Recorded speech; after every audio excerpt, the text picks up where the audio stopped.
어떤 분은 교회가 싫어지고 꼴이 보기 싫은 사람이 있다고 합니다. 성도 중에도 꼴이 보기 싫은 사람이 있다고 하는데 그 왜 그럴까 생각해 보면 하나님과의 만남이 없는 탓이라고 생각합니다. 하나님의 형상대로 지음을 받고 우리가 예수 그리스도의 보혈의 피로 이렇게 새 사람이 되었는데도 성령 안에서 형제된 이웃이 싫어지게 되는 것은 이 문제는 언제나 나에게 있습니다. 자, 어머니와 함께 눈이 어두운 아버지를 속이고 장자권을 뺏고 이제 형에 죽이려는 위협에 이제 도망을 가게 됐습니다. 어머니의 계획으로 이제 도망을 가게 된 그곳, 막 야반도주 하다시피 한 그곳 빈들에서 바로 그곳에서 이제 베델의 하나님을 만나게 되었어요. 하나님을 체험하게 되었습니다. 하나님을 만나고 나니까 이전 것은 다 지나가고 새 것이 되었어요. 갑자기 세상이 달라졌습니다. 70평생 안 되던 일들이 갑자기 되기 시작합니다. 평생 안 떠나보던 여행을 떠났잖아요, 지금. 그랬는데 여행도 떠나봤죠. 또 그 삼촌 라반도 찾았죠. 일도 찾았죠. 사랑도 했죠. 결혼도 하게 됐죠. 갑자기 하나도 안 되던 일들이 막 쫙 되기 시작합니다. 하나님을 만난 자는 감격하고 만물이 새롭게 보이기 시작하고 흥분되며 창조적이 되는 것을 볼 수가 있어요. 그래서 하나님을 만나서 이제 오늘 출발을 하는 야곱에게 하나님께서 어떻게 역사하시는지 오늘 본문을 통해서 좀 살펴보겠습니다. 첫째로 인생길이 즐겁습니다. 그래서 지금까지 어려웠던 길이 쉬워져요. 적극적이 됩니다. 1절입니다. 시작.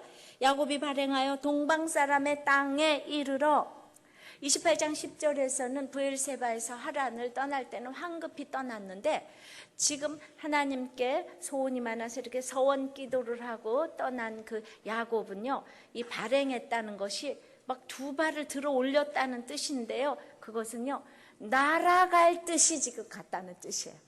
날아갈 뜻이 떠났다는 뜻이에요. 그래서 힘이 안 들어요.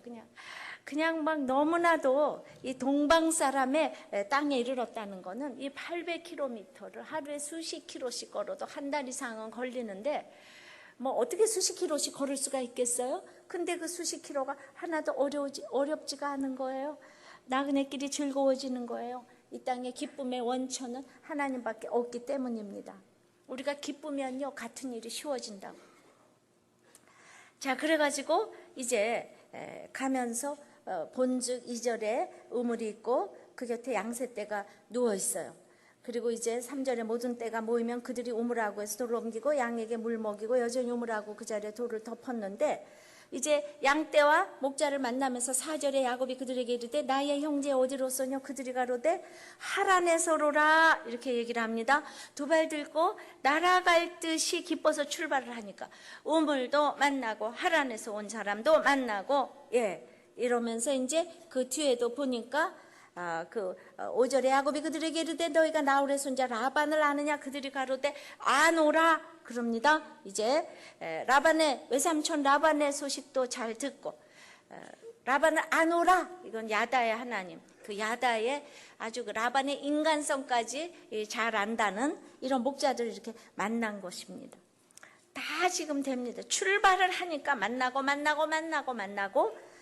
그래서 이제 하나님께 순적히 길을 인도하시는 것을 느낄 수가 지금 우리가 있습니다. 서원 기도하고 떠나니까 하나님께서 부족한 서원 기도도 들어주시고 이렇게 마음속의 소원도 다 이루어 주시는 것을 봅니다. 길을 지켜달라고 그랬더니 이 길을 지금 지켜주시고 있습니다. 이때가요, 리브가가 이제 여기서 시집 갔잖아요. 시집 가고 나서 다시 찾아가는 야곱의 그 횟수가 한 지금 90년에서 100년 되는 거예요. 한 100여 년 되는 거예요. 100여 년 만에 외삼촌을 지금 찾아가는데 그 길이 얼마나 불확실합니까? 하란 사람을 만나는 것이 얼마나 어려운 일이었겠습니까? 얼마나 대단한 인도함을 받았겠습니까? 이것은 하나님께서 역사하신 사건입니다.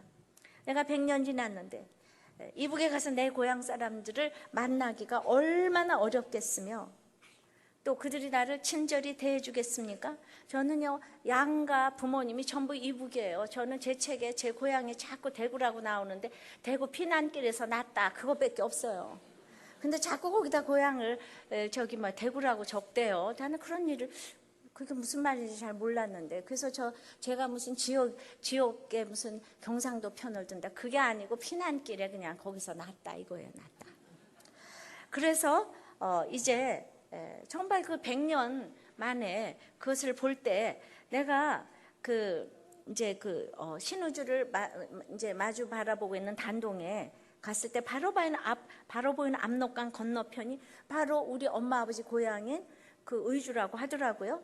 그런데 딸마다 거기서 14대를 살았고 땅이 많았고 이런 얘기를 줄창 듣다가 저기가 바로 의주라고 하니까 있잖아, 한강보다도 더 작아요. 압록강이 바로 건너편에 보여요. 근데 날마다 듣다 보니까 역시 그 고향이 다른 게 찡하는 게 있더라고요. 날마다 이렇게 듣다 보니까, 자, 지금은 갈 수 없는 땅이라도 통일을 허락하시면 가볼 수도 있지 않겠습니까? 자, 야곱에게는 이게 하란이라는 말이 얼마나 이보다 더 반가운 말은 없는 거예요. 지금 떠났잖아요, 그죠? 그런데 이 낯선 사람들 앞에 하란이란 말이 나왔어요. 얼마나 반가웠겠습니까? 그러니까 야, 이제는 됐다. 거기서요, 아까 그랬잖아요. 지금 우리 박장로님이 총으로 강도 위협을 7번이나 당했대잖아요. 그러니까 가다가 누구 잘못 만나면 잘못된 길로 갈 수도 있고 누구한테 쏘가서 죽을 수도 있고 이런 위험한 길을 지금 야곱이 떠난 거예요. 근데 그러나 이제 하나님께서 야곱을 이렇게 가게 하신 거는 이유가 있는 거예요. 나홀의 손자 라반을 아느냐? 나홀은 누군가 하면 아브라함의 형제예요. 아브라함의 형제인데 갈대아 우르에서 같이 나가자 그랬을 때 아무도 말 안 들었잖아요. 근데 가다가 하란에 잠깐 머물렀을 때 거기까지는 와서 합류를 했어요, 나홀이. 근데 이제 마지막 가나안 땅에는 안 쫓아왔어요. 그래도 하나님은 거기가 고향이라고 여겨주셔서 리브가를 거기서 이제 라반의 리브가를 부두엘의 딸 리브가 라반의 여동생을 데리고 왔잖아요. 거기서 고향이라 그래도 인정을 해줘서 데려왔는데 이제는 그러니까 그건 나홀을 고향 사람으로 생각하고 그래도 최선을 다해서 가보려고 그랬는데 이제 야곱을 마지막으로 여기에서는 고향이 이제 끝나버리는 거죠. 이제 아브라함이 있는 가나안이 고향이 되는 거죠. 예. 그래서 우리가 장소적으로는 어디도 이 땅에서 가나안이 사실 될 수가 없는 거예요. 우리 장로님이 그렇게 브라질에 힘들었어도 이제 거기를 고향으로 여긴다고 하잖아요. 저희 언니도 그렇게 선교지를 얘기를 하면서 이 필리핀에서 한 10몇 년 전에 와서 간증을 할 적에 내가 너무나 항상 도와주고 맨날 베풀고 하니까 우리 백인들이 와가지고 우리나라 사람한테 너무나 베풀어주면서 이렇게 지체의식이 안 된다. 그 사람은 나하고 동급이다. 이 생각이 안 되는 것 때문에 그때 참 회개를 했어요. 그래서 내가 이런 마음을 갖기 때문에 나는 거기서 뼈를 묻어야 되겠다고, 뼈를 묻기로 했다고. 결국 근데 그 말을 지키더라고요, 지금. 그러니까 본인은 너무 이렇게 사실 잘났다는 생각이 들지 않겠습니까? 그러니까 지금 이 말이 이제 뭔가 하면은 야곱과 라헬과 레아를 마지막으로 아브라함이 완전히 독립된 가계를 형성하게 되는데 우리가 이제 정주영 회장님도 쌀집에서 사안을 하다가 결국 창업주가 됐잖아요. 근데 내가 대단한 집에서 종노릇을 하고 있을 때 내가 뭔가가 돈을 좀 벌어도 내가 어떻게 감히 사장님 이렇게 하다가 그래도 자꾸 사장님네를 인정해 주느라고 그러는데 도저히 저것이 우리 종하다가 갑자기 뭐 나하고 같이 맘먹겠다 이러냐, 그게 인정이 안 되는 게 있잖아.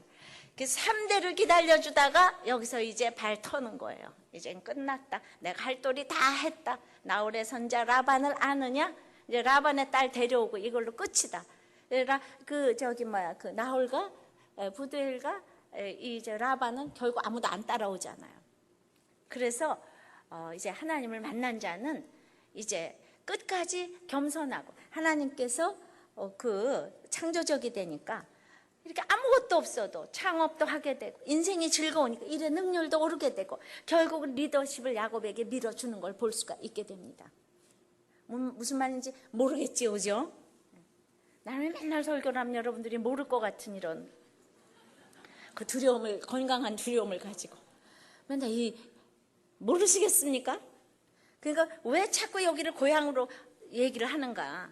그러니까 항상 이제 금세, 그러니까 뭐든지 금세 이렇게 딱딱 부러지는 게 아니고 항상 포로도 3번만큼 1차, 2차, 3차 포로 갔다가 회복도 1차, 2차, 3차가 되잖아. 하나님은 늘 유예 기간을 주고 우리들에게 늘 기다려주시고 또 기다려주시고 기다려주시는 줄을 믿습니다. 하루아침에 우리에게 경고도 하지 아니하고 망하게 하고 이런 일이 없어요. 너 말 안 들으면 너 망해. 너 예수 안 믿으면 안 되는 거, 이런 얘기 자꾸 하시는데 우리가 안 듣는 거죠. 그죠? 그렇죠? 예.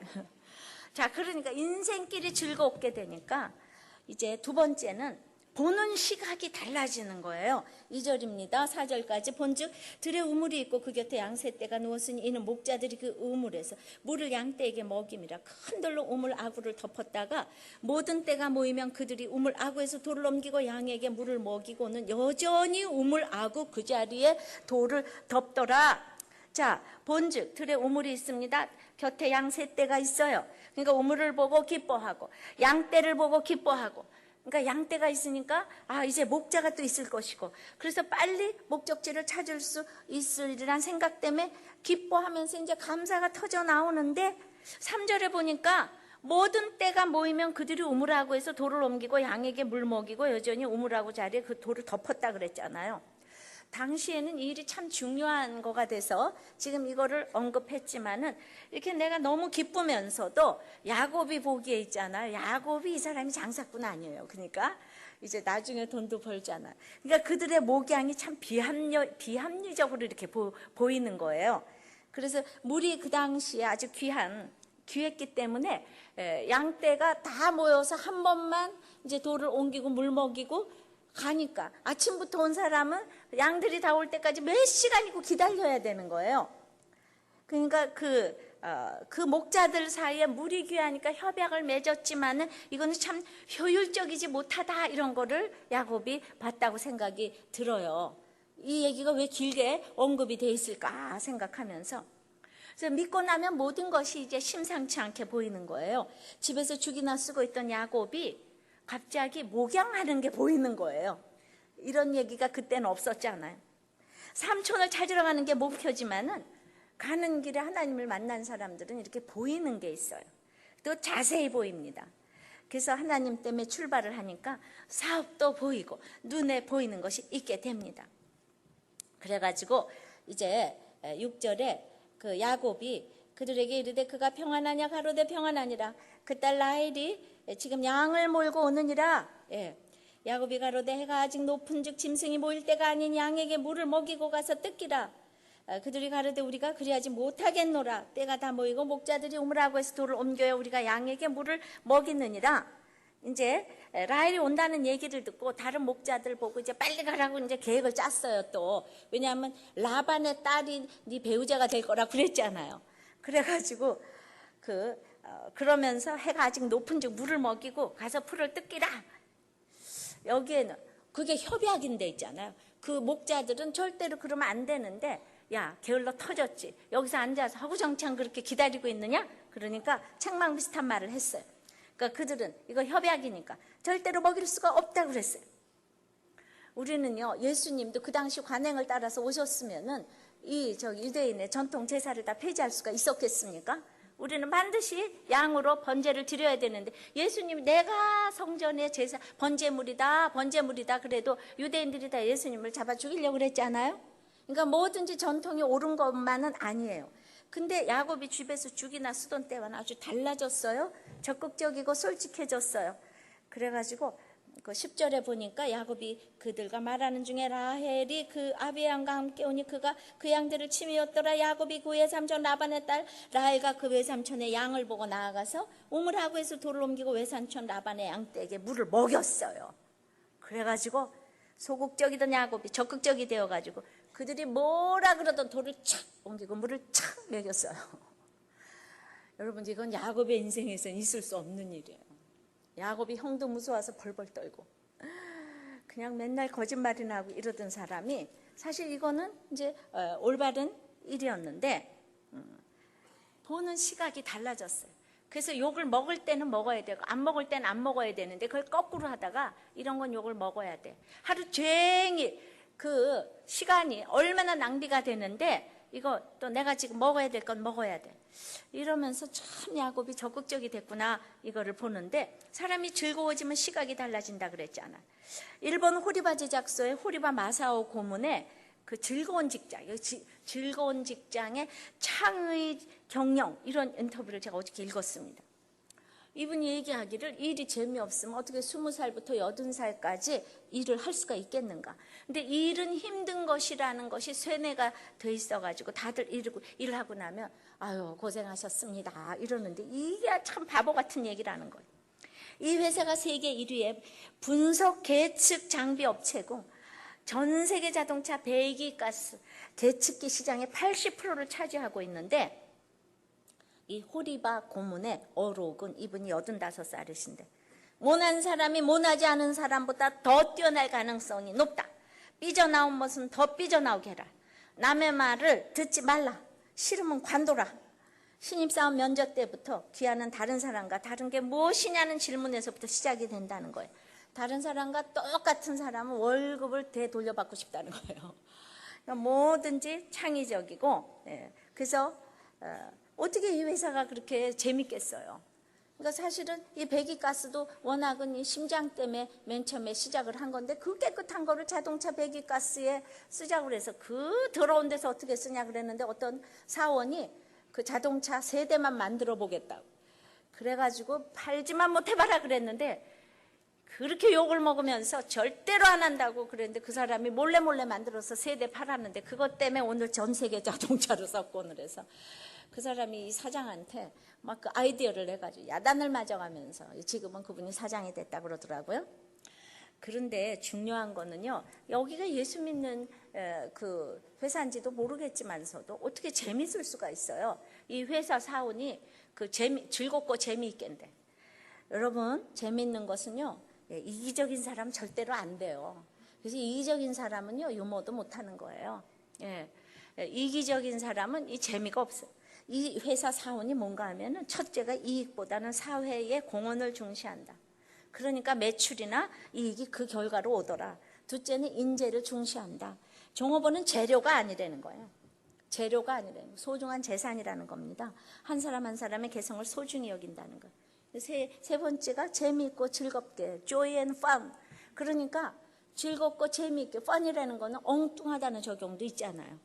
그러니까 이 재밌는 게 좀 엉뚱한 것도 있고 늘 창조적이니까 실패를 할 수도 있지만은 실패에 대한 거를 이제 안 모르니까 사람들이 어떤 공기와 같은 지도자가 돼가지고 이렇게 보는 시각이 다 이렇게 재밌고 창조적으로 가니까 뭔가를 해도 이렇게 재밌는 거예요. 자, 이렇게 재밌고 즐거우니까 세 번째는요, 의사소통이 잘 되는 거예요. 하나님을 만난 자들은요, 의사소통이 잘 됩니다. 그래서 4절서부터 이제 8절까지 좀 빨리빨리 읽어보면 야곱이 그들에게 이르되 나의 형제 어디로 쏘냐 그들이 가로되 하라네 소로라. 야곱이 그들에게 이르되 너희가 나으래 손자 라반을 아느냐 그들이 가로되 아노라. 야곱이 그들에게 이르되 그가 평안하냐 가로되 평안하니라. 7절에 야곱이 가로되 랄랄랄랄라. 8절 가로 4절부터 8절까지 이르되 가로되 이르되 가로되 8번이나 나오는 거예요. 8번. 여러분들은 그런 거 하나도 안 보일 거예요. 자, 그래가지고 이제 야곱이 이르되 하면 그들이 가로되, 야곱이 이르되 하면 그들이 가로되, 이르되 가로되, 이르되 가로되. 너무나 운율을 맞춰가지고 이 의사소통이 지금 목자들하고 너무 잘 되고 있는 거예요. 히브리어도 그리고 이르되 그리고 이르되 아마르라는 단어를 써가지고 히브리어는 완전 운율을 맞춰서 그냥 절마다 앞에 와요메로 와요메로 와요메로 그걸 보면 완전 노래를 하는 듯한 기분이 들어가는 거예요. 하나님을 만난 사람들은요, 다른 사람들하고 대화를 해도 노래하는 것처럼 하는 거예요. 그냥 이르되 가로되 이르되 가로되 이르되 가로되. 그러니까 야곱이 지금까지 경험하지 못한 그 의사가 소통됨을 보여주면서 나의 형제요, 자기의 형에게도 이제 형제를 발휘하지 못했던 야곱이 처음 본 이 하나님의 목자들에게 나의 형제요 이렇게 하는 거예요. 자신감이 생겼습니다. 막 기분이 막 업됩니다 지금. 그래서 사실은 이 성경을 보면서 야 진짜 성경은 정말 너무나 성경이구나. 하나님 만나니까 이렇게 되는구나.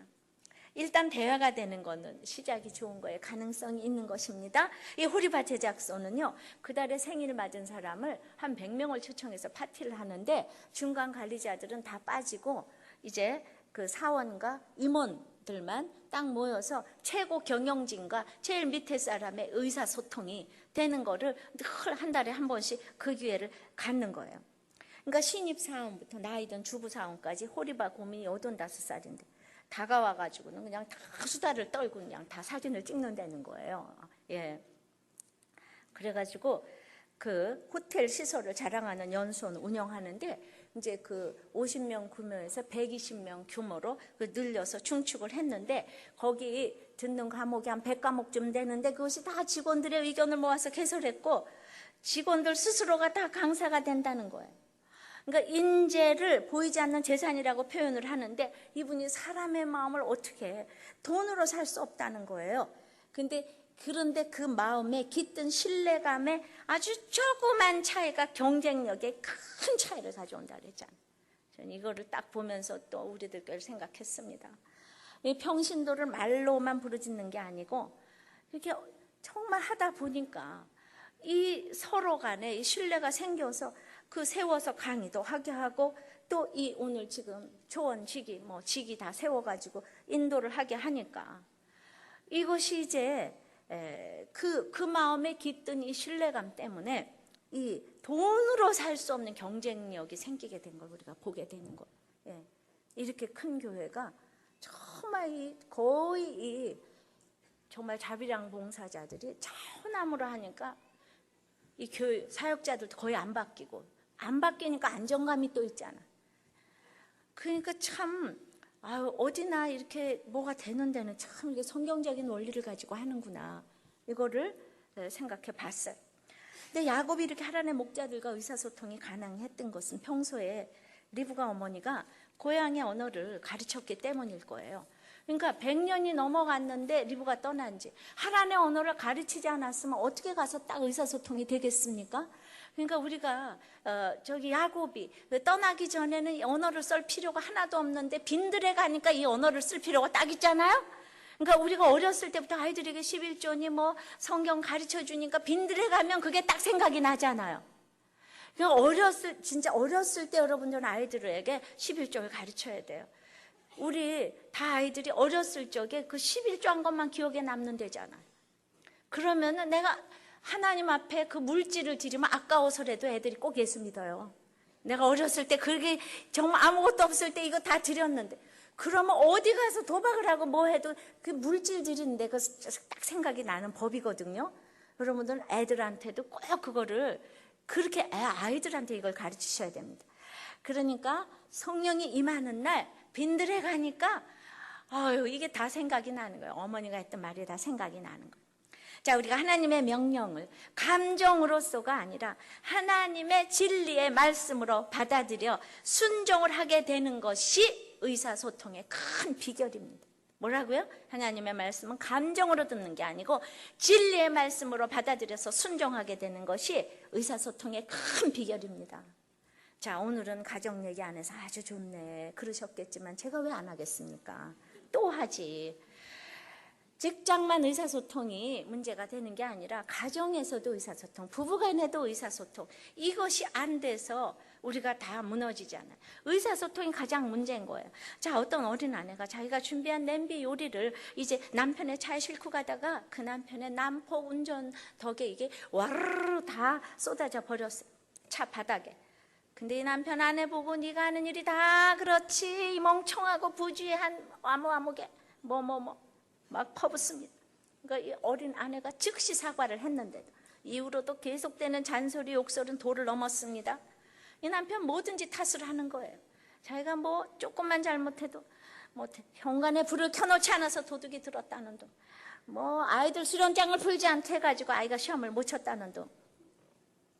그래가지고 진짜 우리 아들이 글쎄 중학교 우리 남편이 아이 때문에 또 이사를 가줬잖아요.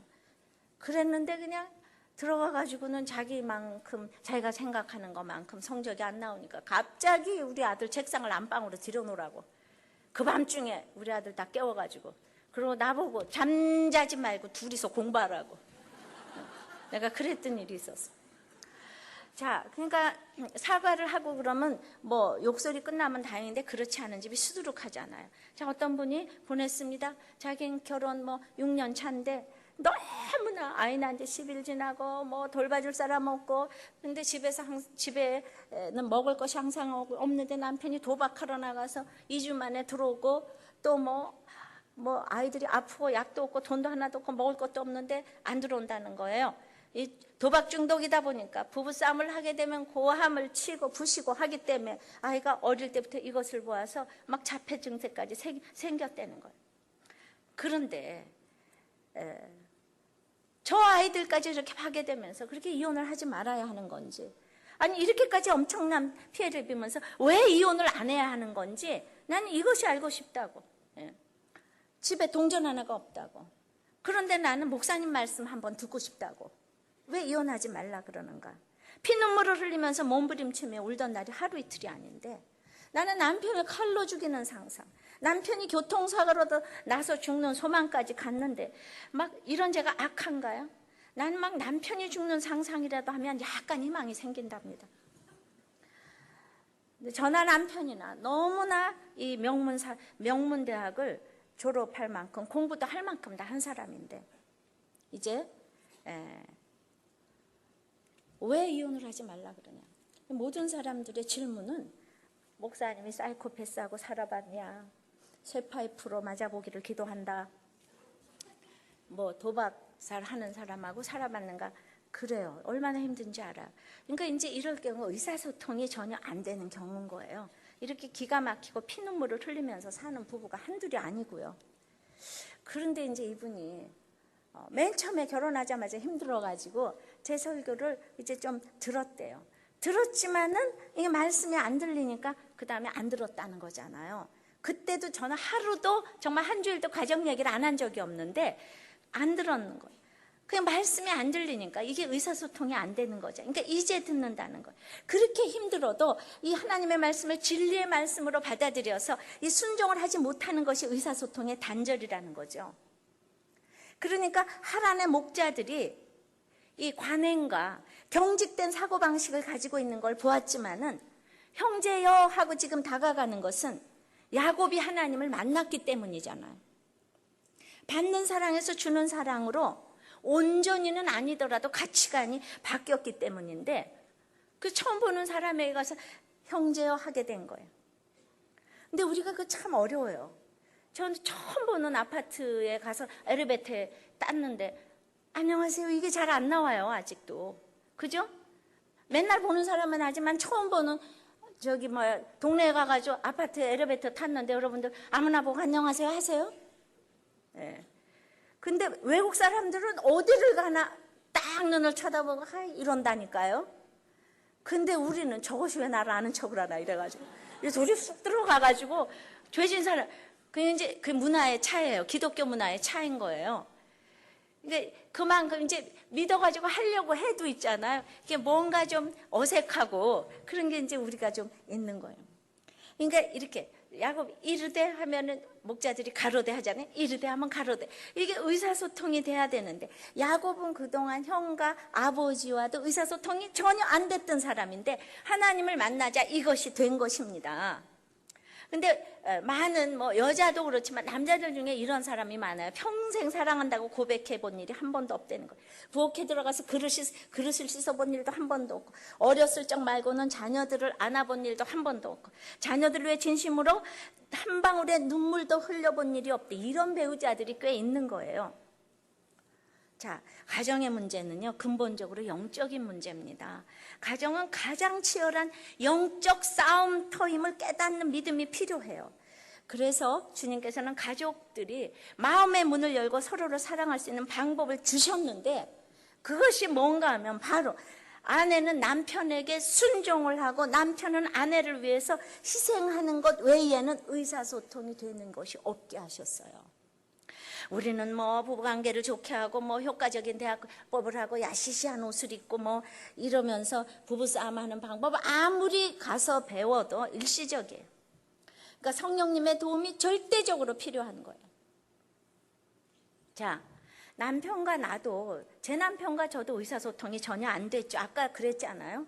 그리고 진짜 현관불만 안 켜고 나오면 5층인데 엘리베이터도 없는데 다시 올라가서 켜고 오라 그러잖아요. 하여튼 그 도둑 때문에 말이에요. 그러니까 이제 그때마다 아유 당신 두 다리가 성성한 당신이 올라갈 일이지, 이런 얘기하면 우리는 또 의사소통이 안 되잖아요. 예. 그러니까 이게 어려웠지만은 그러니까 우리는 이제 아까 이런 얘기를 들으면 이게 다 옳고 그름 때문에 다 안 살아야 돼요. 그죠? 어떻게 이런 남편하고 살 수가 있겠어요? 다 피를 철철 흘리고 있는데. 근데 이제 중요한 거는 그런데도 말씀이 안 들린다는 거죠. 그렇게 힘들게 하는 남편 아내가 있는데 이 말씀이 안 들려요.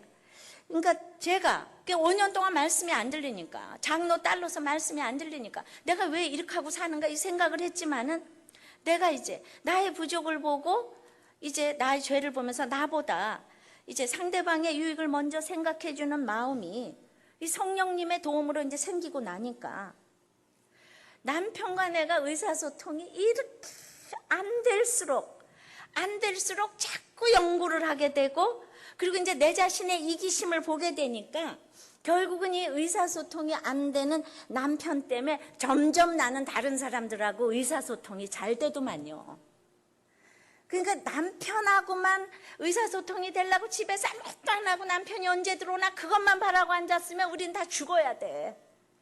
그래서 떠나면은 또 저기 의사소통이 안 되는 남편이 또 기다리고 있다니까요.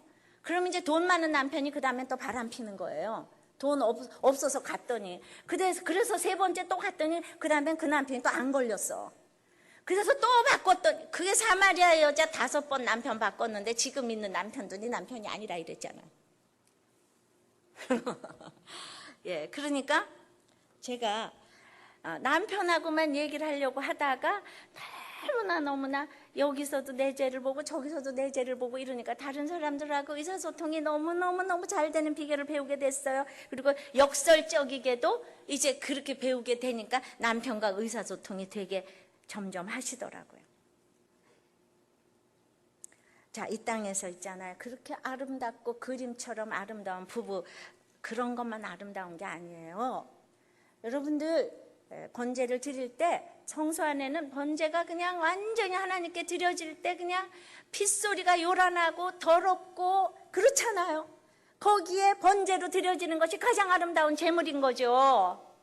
그러니까 집에서 요란하고 그냥 싸움 소리가 요란해도 그 누군가 하나가 하나님하고 의사소통을 하고 있으면은 그냥 조금 있다가 온통 다 의사소통이 되는 부부가 돼서, 하나님께서 가장 아름답게 여기는 건 번제로 바쳐지는 그 제물이기 때문에 내가 한 사람 중심 잡고 그 집에 있으면 이 세상의 그림처럼 아름다운 부부보다 최고로 아름다운 가정이고 부부인 걸 믿습니다. 그게 아름다운 거예요. 내가 그 힘든 가운데서 내가 말씀 가지고 다른 사람들하고 의사소통을 하고 하나님을 만난 자로서 그냥 다른 사람들을 주님께 인도하는 중매자가 되고 있으면 정말 앞길에 장애를 두려 말아라, 이게 되는 줄 믿습니다. 내가 이거 경험했으니까 내가 확신을 가지고 맨날 이 얘기를 할 수가 있는 것입니다. 그러니까 하나님의 말씀을 신뢰하면서 그대로 순종하는 훈련을 할 적에 그 모습이 가장 아름다운 모습인 거죠. 왜냐하면 힘드니까 그때 하나님의 말씀이 능력으로 다가오면서 힘드니까 정말 내가 하나님하고 의사소통이 되는 거예요. 그리고 나를 변화시키는 그 은혜의 현장에서 날마다 내가 목을 놓아서 울게 되는 일이 생기는 거예요.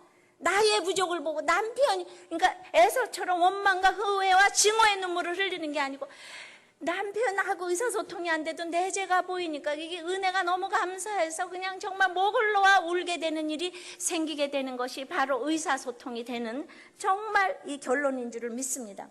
근데 우리가 그걸 혼자서 못하잖아요. 그러니까 자기가 무슨 말을 하고 있는지, 지금 뭔 말을 하고 있는지, 무슨 생각을 하고 있는지조차도 인간은 모르니까, 그러기 위해서 목장에서 말씀으로 순종하는 연습을 해야 되는 거예요. 다른 사람들의 죄된 나눔을 말씀 안에서 들어야 되는 거예요. 그러니까 몇 년 하도 안 변하더니 목장 가서 변했다는 얘기를 이번에도 몇 개나 읽었어요. 목장 보고서에서. 저는 저 때문에 은혜 안 받아도 좋아. 목장에서 다른 사람들이 어떻게 자기의 부족과 죄된 것을 내놓는가, 그거 딱 보면 변하는 거 있죠. 설교라는 게 있잖아요. 도덕적으로 괜찮네 이러면 그 설교는 안 해야 돼. 들으면서 찔림이 오고 내가 변화가 돼야지 그게 좋은 설교 아니겠습니까? 내가 아무리 망가져도 내 얘기를 듣고 야 내가 좀 저렇게 살아야 되겠다, 변화가 와야지 좋은 설교 아니겠습니까? 여러분들 좀 변화가 되고 있습니까? 실천하시기 바라요. 자, 교회와 교단도 의사소통이 안 되는, 다 의사소통이 안 되는 거예요. 오카노 목사님이 이런 인터뷰를 했어요. 결국 이런 현상은 교회가 프로그램만 남고 그 생명력은 상실한 상태라고 비판적으로 평가를 하셨습니다.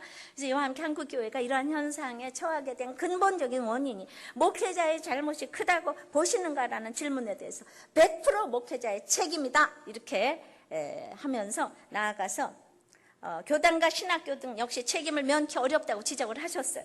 그래서 이런 사실에 대한 예로 옥 목사님 뭐라고 말씀하셨는가 하면 제가 눈이 크게 띄었어요. 이혼 등과 같은 윤리적 문제에서 한국교회가 성경에 의한 바람직한 삶의 가치를 분명하게 선언하지 못한 것에 이것이 기인한다. 이러시면서 이러한 현상은 단순히 교회의 침체가 아니라 교회의 본질이 파괴되는 문제라고 말씀을 하셨어요. 제가 너무 격려가 됐습니다. 이렇게 그러니까 내가 이혼하는 것은 교회가 침체되는 정도가 아니고 교회의 본질이 파괴되는 거라잖아요. 내가 이혼하는 것이. 그러니까 믿는 사람이나 안 믿는 사람들이 다 이혼을 하니까 교회가 다 파괴가 되고 예수 믿는 사람 다 개독교라고 이러고 이런 평가를 우리가 받고 있지 않습니까? 하나님을 만난 자는요, 가정이 중요한 것을 아는 자들이에요. 그것을 모르면 오늘 교회의 본질이 파괴된다는 것을 이렇게 말씀하셔서 제가 늘 가정 얘기를 하는데 격려를 해주셔서 제가 얼마나 감사했는지 모릅니다. 여러분들 도박을 하고 바람을 피고 때리고 그래서 가정이 파괴되고 이혼하는 게 아니에요. 그러도록 나는 남편을 순종하고 남편은 희생하고 이것이 하나님의 말씀을 감정적으로 듣는 것이 아니에요. 진리의 말씀으로 받아들여서 순종하게 되는 것이 다른 사람을 하나님과 의사소통하게 만들어주는 것인데 아까 그렇게 힘들어도 말씀을 듣다가 내버렸다가 지금 6년 만에 다시 듣는다 그러잖아요. 여러분 아무리 부부간에 잘 살아도 오늘 하나님의 말씀이 안 들리면 다 일시적인 거예요. 지금 아무리 바람 안 피고 어쩌고 말씀이 들려야지 그거 다 일시적인 거예요. 하나님을 만난 자는 그래서 가정이 소중한 걸 아는 거예요. 가정이 소중한 걸 아는 거는 나한테 잘못한다고 해서 버리는 게 아닌 거예요. 어떤 영적인, 육적인, 정신적인 질병이 있다고 하더라도 나는 희생하고 순종하고 가는 것, 이것이 의사소통이 되는 비결인 줄을 믿습니다. 그러니까 맨 처음에는 의사소통이 안 되다가 내가 다른 사람하고 의사소통이 잘 되니까 그거의 공로자가 이 남편 아니에요. 그러니까 남편을 위해서 얼마나 기도를 제가 목숨을 내걸고 했겠습니까? 이렇게 되니까 네 번째는 눈물을 흘리게 하시는 거예요. 하나님 만난 자는 눈물을 흘려요. 자, 6절에 야곱이 이르되 그가 평안하냐 가로되 평안하니라. 그 딸 라헬이 양을 몰고 오느니라. 야곱 흥분했습니다. 갑자기 피난 오다가 주제가 결혼으로 바뀌었어요. 세상에 형은 40세 결혼해서 벌써 부인이 셋이나 되는데 이제야 배우자에 대한 갈급함이 생겼어요. 라반의 딸 중에서 고르라 그랬는데 라반의 딸 라헬이 온다 그러니까 너무나 모든 일이 순적히 풀리고 있는데 하나님 믿자마자 모든 일이 순적히 풀린다고 이렇게 너무 또 속으시면 안 돼요. 아까 우리 장로님도 이제 그렇게 그냥 흥했다 망했다 했다 그랬잖아요. 예. 그러니까 야곱이 이랬다가 또 얼마나 망하는 일이 뒤에 또 많습니까? 자, 이제 그래가지고 이제 11절에 라헬에게 입을 맞췄어요. 소리내어 울었어요. 이 외로운 야곱에게 울 대상을 허락하셨습니다. 라반이 달려와서 영접하여 안고 13절 입 맞추고 자기 집으로 인도하여 드리니 14절에 너는 참으로 나의 고르기로다. 예수 믿고 처음에는 이렇게 환영해주고 모두가 은혜요 기쁨이고 감격입니다. 800km를 왔는데 100여 년 만에 외삼촌 찾아왔는데 알아보게 되는 이런 기적이 어디 있겠습니까? 나는 이북에서 내가 100년 만에 친척들 만나면 이런 눈물이 날까? 그 친척들이 하나도 안 믿는데 보고 싶은 친척도 없는 것 같아요.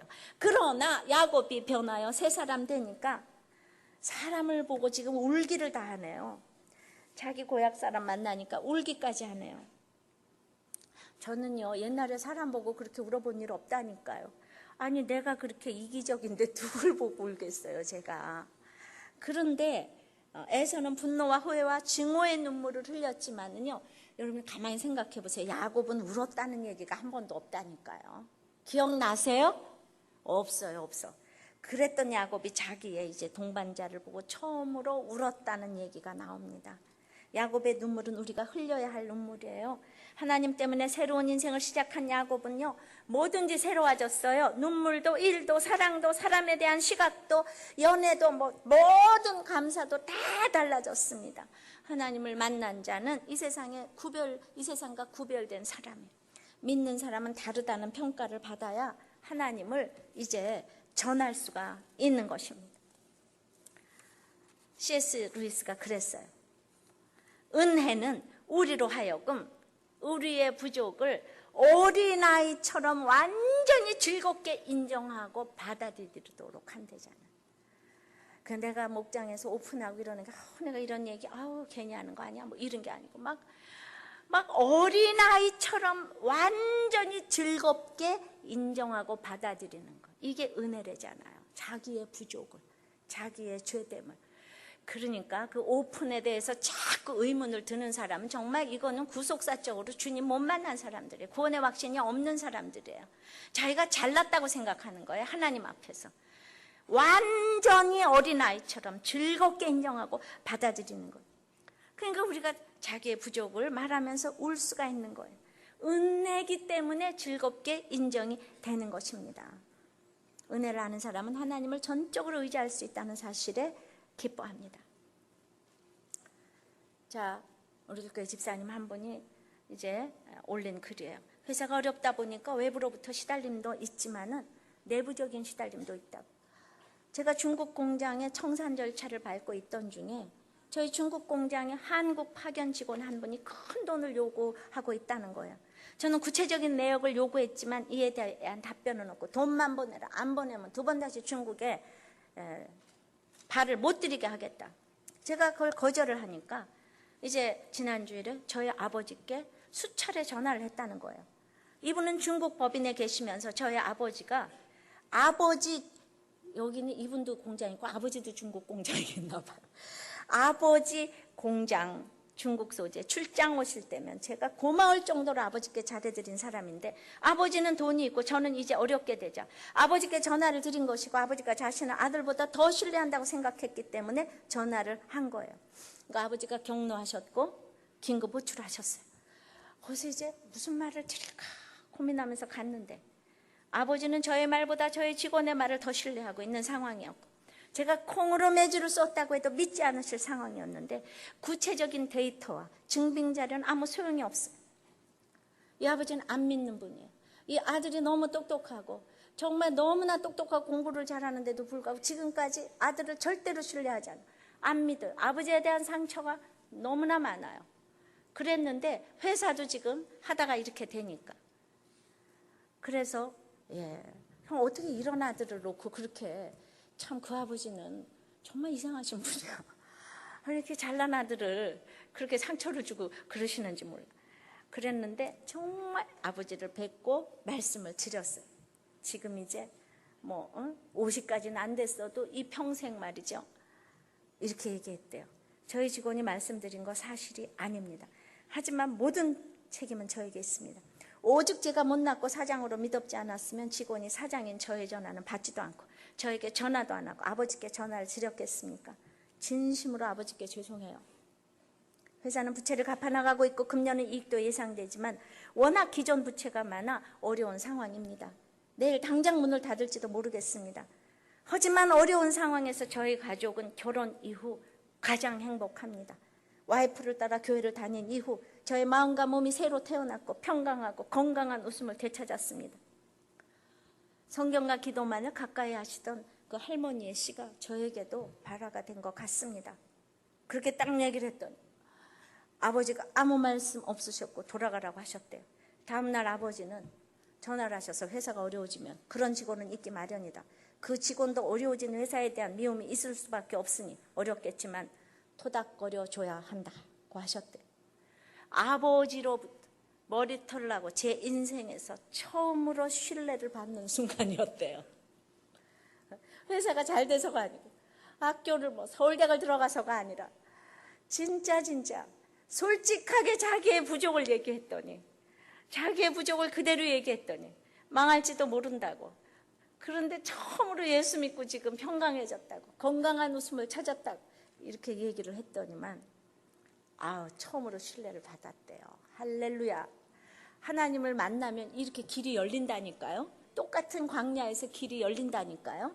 아버지가 수술 후유증으로 고생하시는 걸 뻔히 알면서도 전화해서 돈을 요구한 그 직원이 죽이고 싶도록 미웠지만은 저의 장자권을 깨닫게 해주고 가족 간의 관계에 대해 하나님께 묻자와 가로되 할 수 있도록 해준 그 직원이 아주 저를 위해 많이 수고하고 있음을 알게 하셨습니다. 할렐루야. 네, 말씀했습니다. 하나님을 만난 자는요, 이렇게 인생이 즐겁습니다. 그래서 사업과 인생의 길이 시각이 달라지는 거예요. 사랑에 대해서, 결혼에 대해서 시각이 달라지는 거예요. 의사소통이 잘 되는 거예요. 의사소통이라는 건 둘이 통해서가 아니에요. 내가 하나님과 의사소통이 되면 그냥 다른 사람 저절로 되게 돼 있는 거예요. 의사소통은 뭐라고 그랬습니까? 순종과 희생이라고 그랬어요. 나의 윗질서에 대한 순종과 아랫사람에 대한 희생, 이거 의사소통, 이거 외에는 다른 언어가 없어요. 그 임기응변적인 테크닉적인 관계를 가지고 의사소통한다 그러시면 안 돼요. 그렇게 되면은 내 힘으로 안 되니까, 성령님의 도우심이니까 그냥 내 부족을 인해서 너무 울게 되고, 그리고 다른 사람을 위해서 울게 되는 거죠. 다른 사람의 연약을 위해서 울게 되고, 내 죄를 보고 울게 되고. 여러분들이 이 하나님을 만나셔야 돼요. 이 하나님을 만나시니까 이 치졸했던 야곱이 갑자기 이렇게 달라지잖아요. 우리 복 다 받아야 되잖아요. 그렇죠? 그러니까 사업이, 결혼이, 이 모든 가정이 하나님을 만난 자로서 정말 이런 엄청난 복의 조상이 되실 줄을 바랍니다.